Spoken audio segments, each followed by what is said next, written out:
मेरे प्रिय भक्त, आज मैं स्वयं तुमसे बात कर रहा हूं। तुम्हारे मन में चिंता है, तुम्हारे घर में पैसों की तंगी है और तुम्हें लगता है कि शायद तुम्हारी मेहनत का फल तुम्हें नहीं मिल रहा। मैं देख रहा हूं तुम्हारी व्याकुलता और मैं तुम्हें मार्ग दिखाने आया हूं। धन का अभाव कोई शाप नहीं है, यह तुम्हारे जीवन में एक संकेत है कि कहीं कुछ असंतुलन है, और जब संतुलन बिगड़ता है तब सुख, शांति और धन दोनों ही दूर हो जाते हैं। लेकिन चिंता मत करो, मैं तुम्हें सरल उपाय बताऊंगा। शिवलिंग पर किए गए ये उपाय न केवल तुम्हारे मन को शांति देंगे, बल्कि तुम्हारे जीवन से पैसों की कमी भी धीरे धीरे दूर करेंगे। हर सुबह उठकर स्नान के बाद मेरे स्वरूप शिवलिंग पर शुद्ध जल अर्पित करो।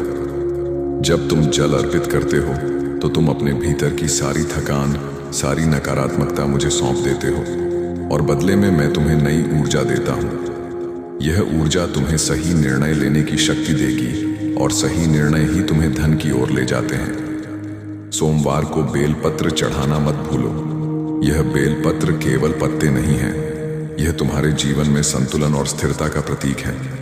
जब तुम श्रद्धा से बेलपत्र चढ़ाते हो तो तुम्हारा मन संयमित होता है, और संयमित मन ही धन को टिकाना जानता है। एक और उपाय ध्यान से सुनो। जब भी अवसर मिले शिवलिंग पर दूध अर्पित करो, लेकिन याद रखना, यह दूध कभी व्यर्थ मत करो।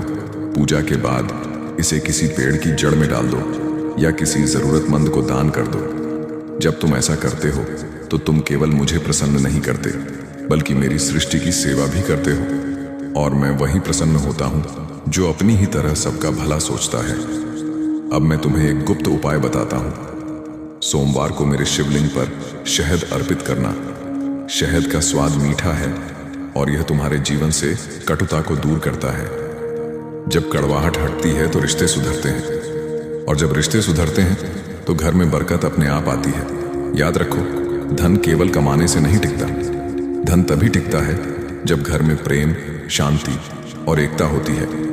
अगर तुम क्रोध और कलह से भरा जीवन जीते हो तो चाहे कितना भी धन आ जाए, वह बह जाएगा। इसलिए पूजा के साथ साथ अपने व्यवहार को भी शुद्ध करो। रोज रात को या सुबह दीपक जलाकर AUM नमः शिवाय का जाप करो। 108 बार अगर यह मंत्र श्रद्धा से बोलोगे तो तुम्हारे आसपास की नकारात्मक ऊर्जा नष्ट हो जाएगी, और जब बाधाएं हटेंगी तो रास्ते खुलेंगे, और जब रास्ते खुलेंगे तो धन और समृद्धि भी तुम्हारे घर का रास्ता ढूंढ लेगी। अब मैं तुम्हें सबसे बड़ा उपाय बताता हूं, दूसरों की मदद करना। हाँ, यही सबसे बड़ा उपाय है।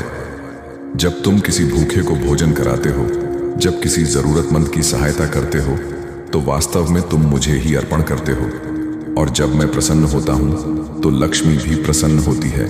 याद रखो, धन तभी स्थायी होता है जब उसका एक हिस्सा दूसरों के कल्याण में लगाया जाए। एक और बात ध्यान से सुनो। पूजा करते समय लालच मत करना। मत सोचो कि अगर मैं यह उपाय करूंगा तो तुरंत पैसा बरसेगा। धन धीरे धीरे स्वाभाविक रूप से आता है। ये उपाय तुम्हें शांति देंगे, तुम्हारे कर्मों को सही दिशा देंगे, और जब कर्म सही दिशा में होंगे तो धन भी सही समय पर तुम्हें मिलेगा। अब मैं तुम्हें एक छोटा मंत्र देता हूं। हर सोमवार को गंगा जल अर्पित करो और यह कहो, हे भोलेनाथ, मेरे जीवन से तंगी हटाओ और मेरे परिवार में सुख शांति बरसाओ। जब यह शब्द सच्चे मन से निकलेंगे तो वे सीधे मेरे हृदय तक पहुंचेंगे। भक्त, मैं सरल हूं। मुझे सोने चांदी के मंदिर नहीं चाहिए, मुझे दिखावा नहीं चाहिए, मुझे केवल तुम्हारी भक्ति चाहिए। मैं उसी शिवलिंग में उपस्थित हूं जो मिट्टी या पत्थर का बना है, जैसे मैं कैलाश पर हूं।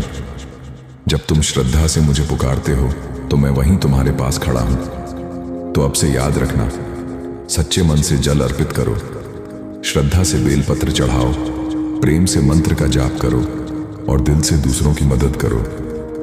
जब तुम ऐसा करोगे तो देखना, धीरे धीरे पैसों की तंगी दूर होगी, घर में शांति आएगी और जीवन में बरकत बढ़ेगी। मैं तुम्हारे साथ हूं, हर सांस में, हर कठिनाई में और हर सफलता में। बस विश्वास बनाए रखो